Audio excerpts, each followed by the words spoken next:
Bonjour David, voici le résumé de ce que nous avons fait hier. Alors pour moi c'était le jeudi, pour toi c'était vendredi.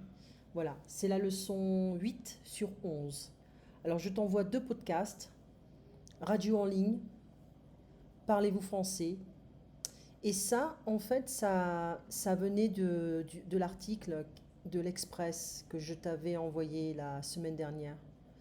Et c'était un article sur les Vikings. Je t'avais demandé de le lire et de répondre aux questions. Qui étaient les Vikings? Pourquoi les Vikings visent abbayes et monastères? Est-ce que les Vikings ont voyagé jusqu'en Amérique? Que raconte le roman de Ken Follett? Qui était Roland? Alors on avait parlé de la saison des pluies ici au Mexique et dans d'autres pays. Est-ce qu'il y a des inondations en Australie? Oui. En ce moment, il y a beaucoup d'inondations. Et donc apparemment, les assurances sont bonnes en cas d'inondation, de flood, hein, inondation. Et en cas d'inondation, les assurances ne remboursent pas tout tout en France. Ne remboursent pas tout. They don't reimburse everything in France. En France. Alors, qu'est-ce que ça veut dire? Il y a des régions dans la France qui ont eu des problèmes avec ça. Et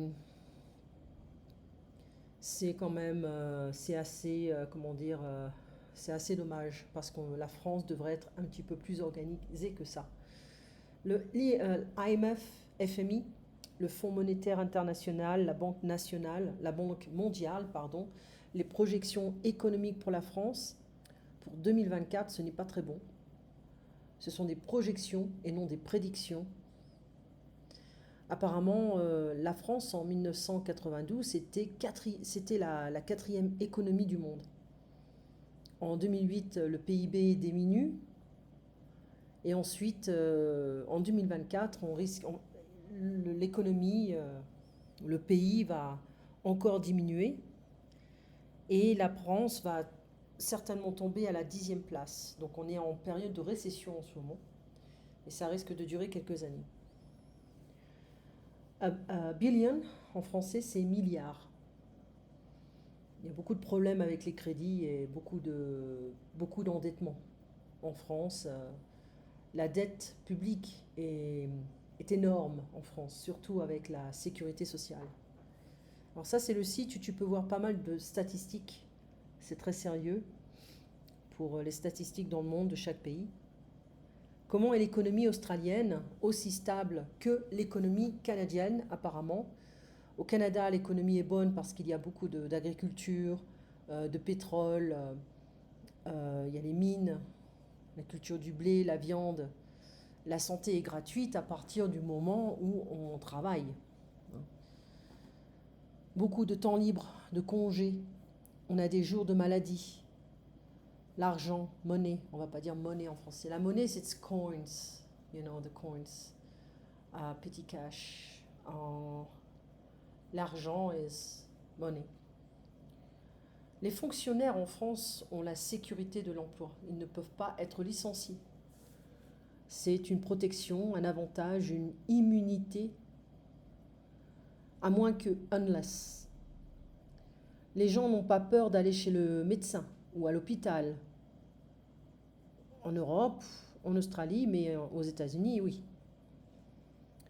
Hospital. I made a mistake here because. Hôpital. Attends. Alors, hôpital avec un accent circonflexe. Voilà. That was in English. Yeah, that's why I keep it. Private and public hospitals. Alors, le partage de. Les hôpitaux privés et publics se partagent les machines. Surtout durant les urgences. Donc, voilà, c'est intéressant. On avait parlé de la géographie de l'Australie. On voit que les endroits désertés en Australie sont plus à l'ouest. Il existe 6 territoires en Australie et les villes sont principalement à l'est et dans le sud. Sud-est, est. Il y a les terres côtières. Le temps est bon, la terre est bonne. Quand les terres deviennent désertiques, c'est assez problématique. L'Australie de l'Ouest est vide. Moi, j'avais un ami qui travaillait à Perth, qui était un peu excentrique aussi. Alors ça, c'est ton devoir pour la semaine prochaine. C'est une vidéo qui parle des marrons et des marrons glacés et des châtaignes confites. Voilà. Et bien voilà pour l'enregistrement. On se voit la semaine prochaine. À très bientôt, David. Merci.